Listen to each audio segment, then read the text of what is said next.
C'est l'heure de votre journal sur Radio No, présenté par Maël Manomba.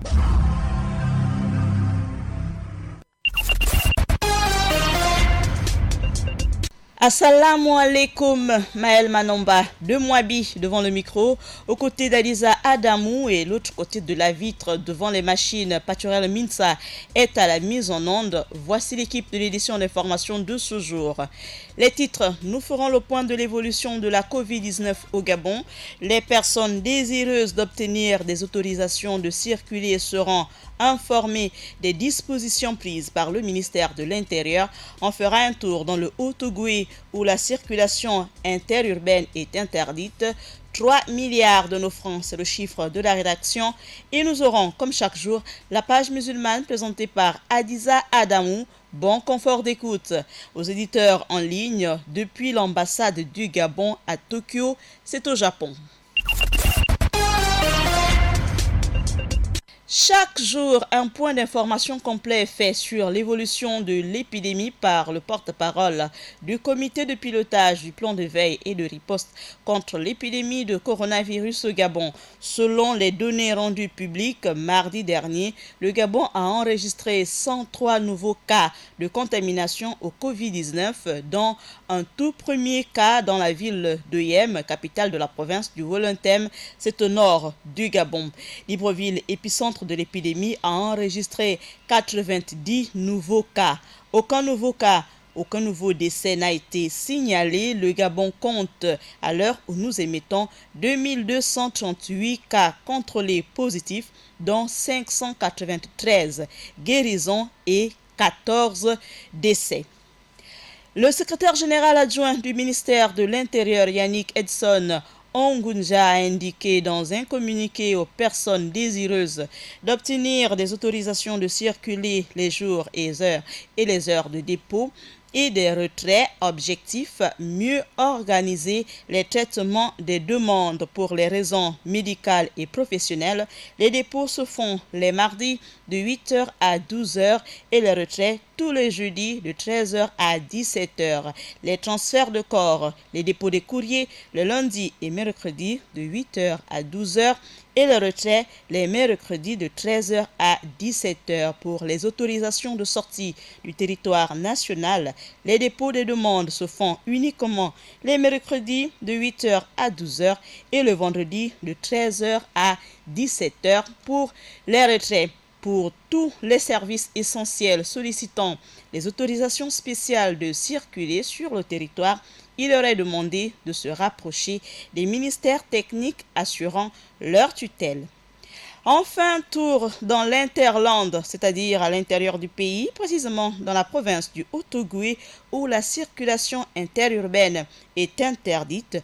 Le secrétaire général de province d'Ikol, Nouando, a interdit la circulation interurbaine dans la province afin de freiner la propagation du Covid-19 dans la province minière qui a déjà enregistré 322 cas positifs à Francéville, chef-lieu de la province.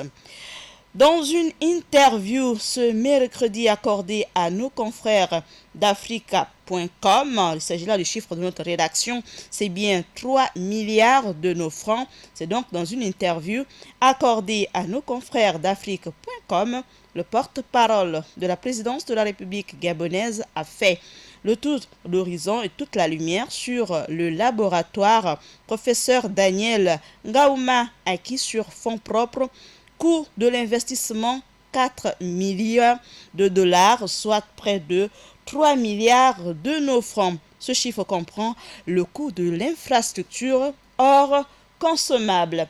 J'invite à présent Adiza Adamou de Djolé pour la page musulmane. Assalamu alaikum Adiza. Walaikum salam Maël. Au sommaire de la page musulmane du jour, au Nigeria, Amnesty International pointe les conséquences de l'insécurité sur les jeunes. Frédéric Kanouté récolte plus d'1 million de dollars pour la construction de la première grande mosquée de Séville. Pourquoi l'Algérie fait-elle partie des 3 pays de l'Afrique les plus touchés par le coronavirus? Je vous donne plus d'informations après la transition. On ouvre la page musulmane du jour au Nigeria où Amnesty pointe les conséquences désastreuses de l'insécurité sur les jeunes. Voici plus de 10 ans que le nord-est du Nigeria est déstabilisé par l'insécurité provoquée par l'insurrection armée de groupes djihadistes. Cette insécurité se répercute de manière néfaste sur les jeunes dans un rapport publié ce mercredi 27 mai et intitulé « Nous avons séché nos larmes ». Gérer les conséquences du conflit sur les enfants dans le nord-est du Nigeria, l'ONG Amnesty International enquête sur les violences commises sur les jeunes à la fois par les djihadistes et par les forces armées. Pourquoi l'Algérie fait-elle partie des 3 pays les plus touchés d'Afrique par le Covid-19 ? L'Algérie enregistre près de 8700 cas confirmés de Covid-19 et un peu plus de 600 décès. Même s'ils restent largement inférieurs à ceux que connaissent d'autres États, ces chiffres la placent dans le trio des pays les plus touchés par le coronavirus sur le continent africain, derrière l'Afrique du Sud et l'Égypte. La première explication à la situation sanitaire en Algérie est liée aux relations que le pays entretient avec l'Europe pour des raisons économiques et historiques. Comme au Maroc et en Tunisie, les premiers cas confirmés sur le sol algérien dès la fin de février sont donc importés du vieux continent par des travailleurs européens ou des Algériens résidant à l'étranger.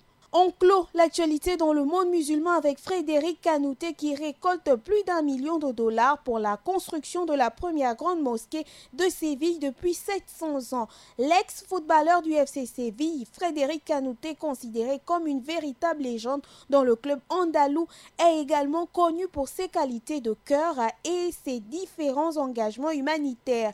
Le footballeur au palmarès impressionnant a décidé de poursuivre sur sa lancée. Il a initié une campagne de financement afin de lever 1 million de dollars pour contribuer à ce que la capitale de l'Andalousie se dote à nouveau d'une grande et somptueuse mosquée, la première depuis 700 ans. Voilà Maëlle, les informations du jour dans le monde musulman.